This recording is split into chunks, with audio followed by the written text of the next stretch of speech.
গুলি করে করে লাশ নামানো লাগছে স্যার। কিন্তু গুলি করলে মরে একটা, আহত হয় একটা, একটাই যায় স্যার, বাকিটি যায় না।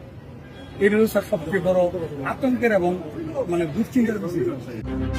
বৈষম্য বিরোধী ছাত্র আন্দোলনকারীদের লক্ষ্য করে গুলি করা নিয়ে সাবেক স্বরাষ্ট্রমন্ত্রী মোহাম্মদ আসাদুজ্জামান খান কামালকে জানাচ্ছিলেন ঢাকা মেট্রোপলিটন পুলিশের এক সদস্য।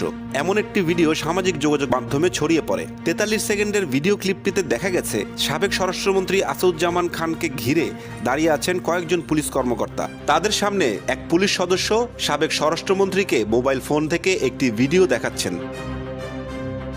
গুলি করে করে লাশ নামানো লাগছে স্যার। কিন্তু গুলি করলে মরে একটা, আহত হয় একটা, একটাই যায় স্যার, বাকিটি যায় না। এটা হলো স্যার সবচেয়ে বড় আতঙ্কের এবং দুশ্চিন্তার বিষয়।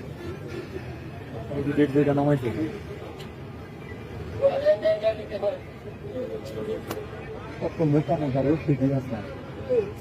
আমার বেল্ট ছিল, আমি প্যান্ট ছিল, পুলিশ হয়ে গেছে। মোটর সাইকেল দেখে ব্যাগে কাপড় পাইছি, একটু বুঝিয়ে একটু মারছিল।